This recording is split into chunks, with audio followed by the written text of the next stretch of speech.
You know, I have a lot I want to talk about with Karl Rove, great mind, great best-selling author. But Karl, first off, if you don't mind, on this move today, going out to Indiana, continuing this thank you tour, as he's calling it, but his intervention here that some liberals have blasted as too interfering, picking favorites, you say what?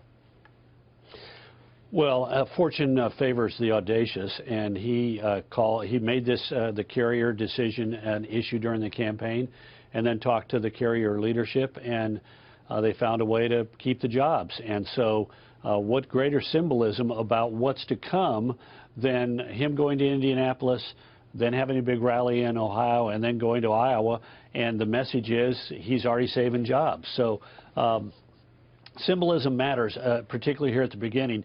By the time he gets into the presidency, results will matter more, and 1,000 is a nice symbol, but rising prosperity, broadening prosperity, increasing paychecks, that's going to be the real test. All right. Also, there were some concessions and incentives built into this to keep carrier in Indiana, largely done through Indiana. But you wrote an interesting column today in the Wall Street Journal talking about some of the mixed messages we would get out of Donald Trump, even from fellow Republicans, referring to his stimulus plan, a public works plan, infrastructure plan, more to the point, that congressional Republicans, quoting here, will feel hinky about the trillion-dollar price tag, having spent years decrying the cost and feeble results of President Obama's $830 billion stimulus.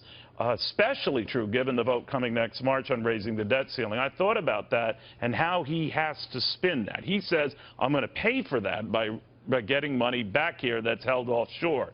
Does he have to do that quickly before he commits this money, or what?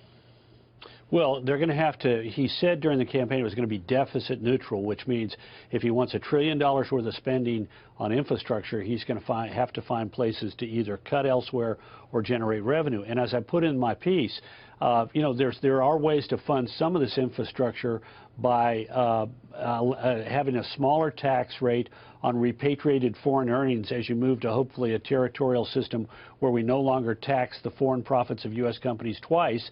But the leaders of the House Ways and Means Committee have already signaled they want to use those repatriated tax earnings to help pay for lower corporate tax rates. So the point of my article was to say you got to take into account this isn't going to be easy, and you need to work with the Republicans in Congress and realize that you can't say things like we're going to rebuild every shipyard and every iron plant, as one of the president's designates advisors said, president-elected advisors said, because, you know, Republicans are sitting up there on the Hill saying we've been critical of Solyndra.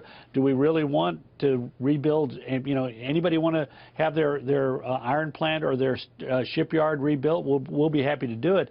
That's going to find you know, a rough sledding in the particularly among House Republicans.